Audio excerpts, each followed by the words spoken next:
Yeah, the new one. Yeah, because I realized after I saw Sophia's, I did not send it appropriately.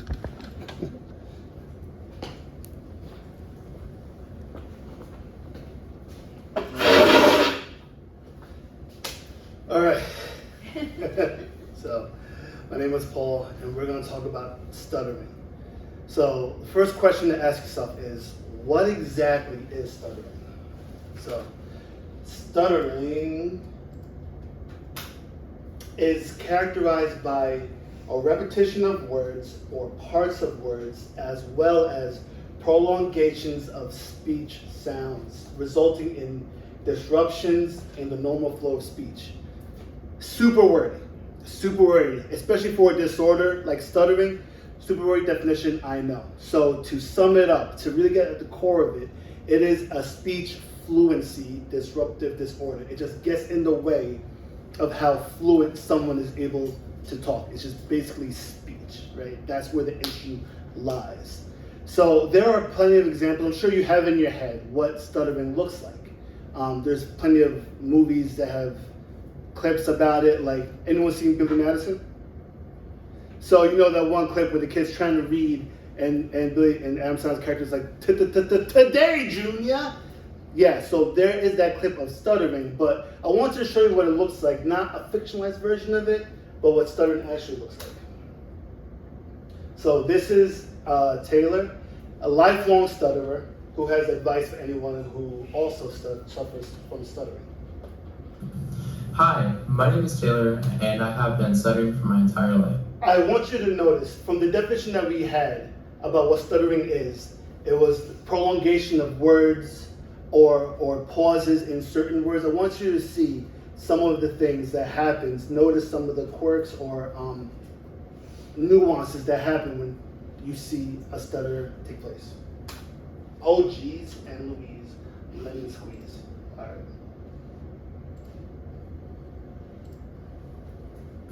Hi, my name is Taylor, and I have been stuttering for my entire life. The most important advice I can give is to remember that everybody has their own faults. And most of the time, people will be sympathetic and will not care that you even stutter. The most important advice I can give is to not be afraid to ask for help and to pursue speech therapy. So, here's a lot of great advice in this video, but as you can see, the pauses and trying to get certain words out, some words get elongated, and sometimes there is a certain contortion of the face. Muscles get locked up when someone's trying to speak, and that happens during the extra firing in the brain that happens when someone suffers from stuttering. So let's take a look at some numbers. So some statistics. About 1 in every 100 students suffers from stuttering. So it's around approximately 1% across the country. Numbers get a little different across the world, but for the most part, 1 in every 100 students will suffer from stuttering. 20 to 25% of those students will have a stutter that persists throughout their life.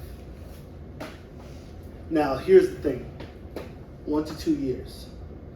The moment a stutter manifests itself within a student, you have approximately 1 to 2 years at best to get ahead of it and be able to get in front of it before, because after that point, the statistical probability of a stutter recovering drops drastically. So you want to catch it before you even hit a year, because then you'll be able to eradicate it. But after that point, it gets a little wonky and then drops.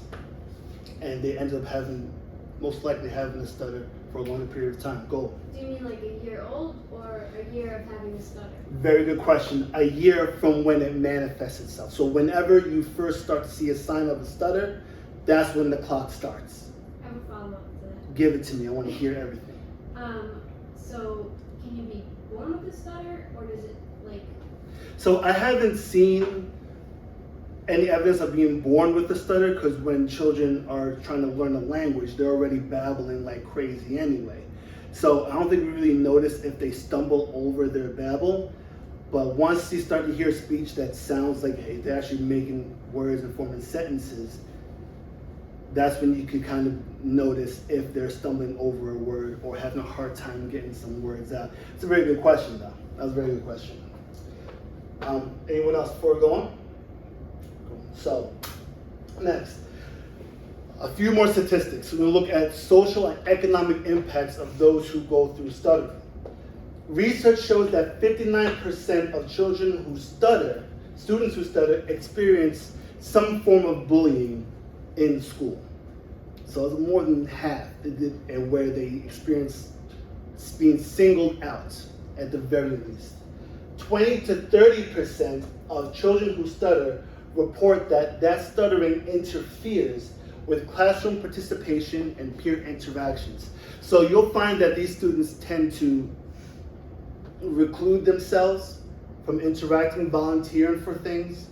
They tend to not raise their hand as often because they don't want to subject themselves to the anxiety that is induced from public speaking. Because a lot of times the reason why stutters happen is because there is an anxiety that comes from people looking at you, possibly judging you, and you get caught up in this locking of your mind of being able to get the words out. So they would rather not subject themselves to that. 40% of adults who stutter experience negative effects on their education due to their speech disorder, including loss of employment and potential employment. We're talking about dropping out of school, not being hired because you have a stutter. 40% of adults who had the stutter experienced this. And I chose stuttering because I suffered from stuttering pretty bad when I was a kid, and even through this, I still have a little bit lingering in it. I stuttered because I grew up in a household in which children were seen and not heard. There wasn't an opinion we got to have.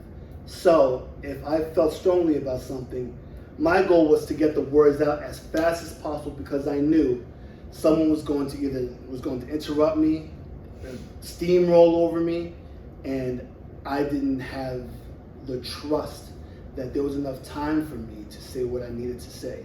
So my mind would come up with everything I wanted to say, but my mouth just couldn't make the words fast enough to get it all out. I would get locked up, and then I would stumble over those words. It was actually my mom who helped me get through that. And she encouraged me in telling me that I have enough room, enough space to say what I need to say. Just pause, think about it, and those who really care about what you have to say will give you the time and be patient with you to get it out. So to this day, I still practice that mindset of trusting that whoever is listening to me will give me the time and space that I need to get out what I need to say. I love public speaking because it constantly gives me practice to do that very thing. That's the reason why I'm recording this right now, because my mom would really love to see this. So let's talk about methods that speech therapists use when it comes to stuttering. Fluency shaping methods is what my mom was talking about. And mind you, she didn't even know what any of these things were. She was a Venezuelan immigrant. She just knew she cared about me enough to think about the techniques for me. So she actually embodied fluency shaping techniques, which was slowing down the speech. And there's things called gentle onsets, which is when you feel a stutter about to come on, take your time, get on top of it, and don't let the anxiety get ahead of you. Prolonging a word and controlling your breathing. Again, all that's with the pausing and being mindful of the stutter. Stuttering modification techniques are cancellations. That is when you're caught in a stutter, to stop it and just try it over again. A pull-out is A modification of that is basically if you call it, you pull out. A cancellation, I think, is when you feel about to happen, but you stop yourself. And a preparatory set is practicing those words that trip up a stutterer. Desensitization is voluntarily stuttering, knowing the words that you trip up on, and a speech therapist will encourage you to practice it over and over again, knowing that you're going to stutter so that your mind isn't as anxiety induced when the stutter happens, which reduces the fear of the study. Cognitive behavior therapy is changing the relationship a stutterer has with stuttering, having positive mindsets, encouraging the strengths that someone has that stutters, and it builds that confidence, again, to overcome anxiety that goes hand in hand with stuttering. Tech-based therapy is interesting, in which I wanted to ask you guys first what techniques you would have thought of to get ahead of stuttering. That was my bad. I got ahead of myself.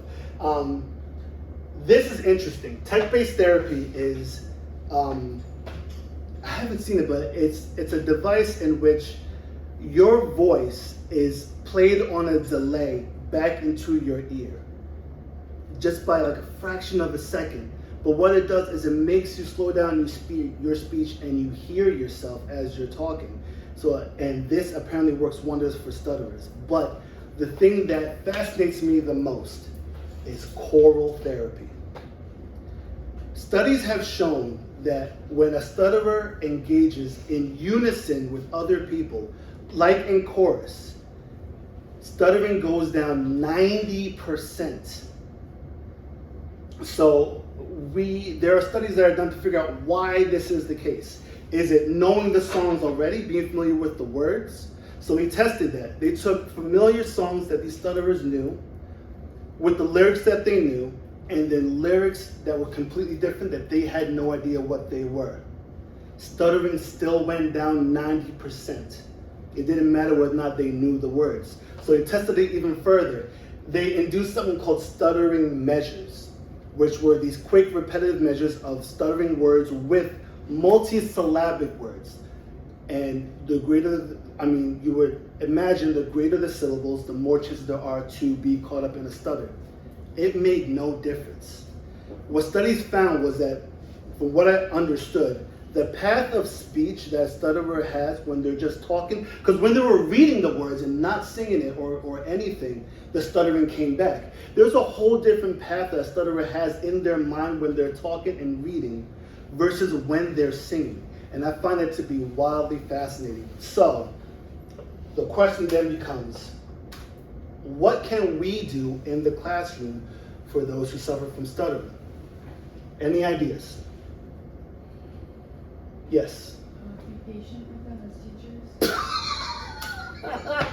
teachers. Amazing. Be patient. Be patient. Being patient means to avoid interrupting a stutterer while they work through that word. Allow them to finish their sentence. Sit there, encourage them, and just wait. They will get through it. And that was amazing. Anyone trying to go for number 2? No, that's going to be that one. All right.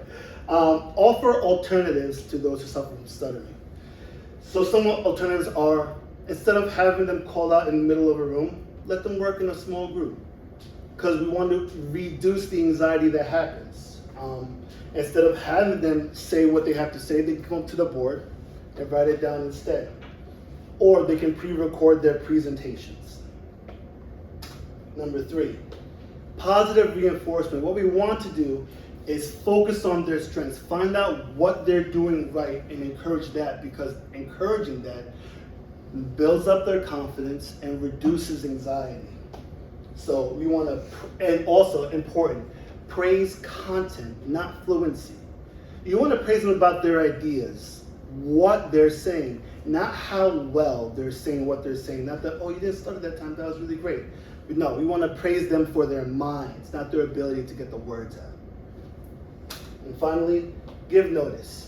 If you know there's a stutterer in the classroom and you're reading out loud, say, hey, I'm gonna, you, whatever, Julie, Michael, Andrew, so that they have time to prepare themselves mentally for what they're going to read. They can read ahead, take a breath, calm themselves down, so that we don't induce a stutter to happen. I think the last slide is the one I edited. There is a famous stutterer. There was a famous person who stuttered for a very long time while he grew up. Does anyone know who I may be talking about? Go for it. Yeah, go ahead. Joe Biden. Interesting. I didn't know about that one, actually. What you got? What, was it Steve Jobs or something? I don't know. I love it 'cause I didn't know about any of these. What you got? Joe Biden. Joe Biden? Interesting. So, I didn't know about Joe Biden. You didn't. Huh? You did. I didn't. I did not know about Joe Biden. The one I'm thinking of, James Earl Jones. Who just passed away. We just recently passed away. He had a massive stutter. And he talks about stutters in a way where they are similar to mini electric epilepsies. That's what he said that they felt like. And he got his stutter because he mimicked someone who was a celebrity who had a stutter and ended up being cursed with a stutter on his own that he had to work through. But he was doing that while acting, and he induced a stutter within himself. But rest in peace, James Earl Jones, and that is what I have.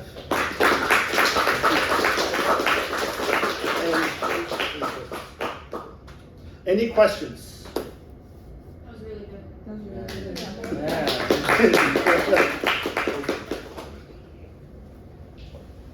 Should have went last. I don't want to.